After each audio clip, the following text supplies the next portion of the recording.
Hello everyone. আমি আজি বহু দিনৰ মূৰত দীঘলীয়া বিৰতিৰ পিছত আমি এঠাই যাব ওলাইছো মই আৰু মানুহজন আমাৰ মানে বহুত নজৰ লাগি থাকে এতিয়া এনেকুৱা হৈ গৈছে ভয় লাগে মানে ফটো ভিডিও দিব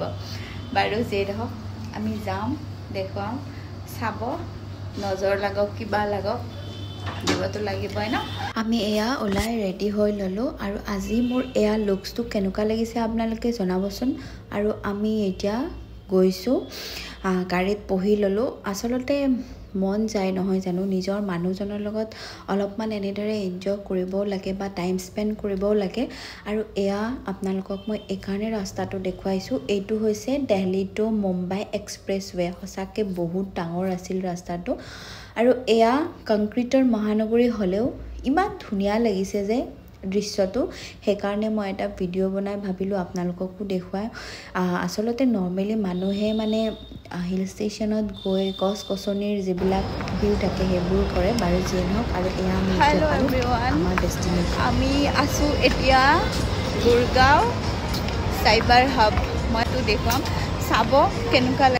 আৰু ইমান ডাঙৰ এৰিয়া যে তাতে ডিএলএফ মল হয় আৰু গোটেইবিলাক মলেৰে মানে পুৰা ভৰি আছে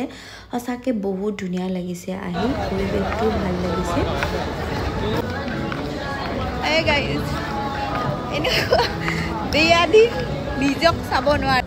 আৰু মই এনেদৰে কিয় কলো জানেনে তেওঁ কৈছে যে তুমিচোন নিজকে উঠাইছা অকমান ভিডিও কৰি দেখুৱা আৰু সঁচাকে বৰ ধুনিয়া পৰিৱেশটো আছিল যেহেতুকে মই ভাবিলো আপোনালোককো অকমান দেখুৱাও আৰু এতিয়া মই আপোনালোকক ওপৰৰ পৰা ভিউটো দেখুৱাম চাবচোন সঁচাকে কিমান যে ভাল লগা দৃশ্য এটা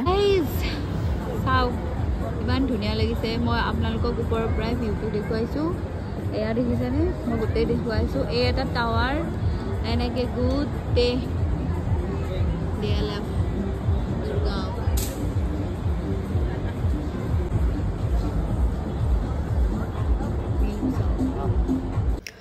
তাত বাৰ ৰেষ্টুৰেণ্ট আৰু Chinese north Indian south Indian আপোনালোকে যি খাব বিচাৰে সব পায় কিন্তু আমি মানে কি জানেনে আমি ভটুৱা মানুহ ন অসমীয়া মানুহ যে আমাক মানে নৰ্থ ইণ্ডিয়ানটোৱে চলি যায় কাৰণ তাত ভাতো থাকে ৰুটিও থাকে সেই কাৰণে আমি প্ৰিফাৰ কৰিলো যে আমি মানে নৰ্থ ইণ্ডিয়ান ডিশটোৱে লম আৰু সেই কাৰণে আমি ৰেষ্টুৰেণ্ট এখনত সোমালো মানে ইণ্ডিয়ান ৰেষ্টুৰেণ্টত তাৰ পাছত এতিয়া আমাৰ খানা আহি গ'ল আৰু এইটো হৈছে নৰ্থ ইণ্ডিয়ান থালি খাবলৈ বহুত টেষ্টি আছিলে জিৰা ৰাইচ সালাড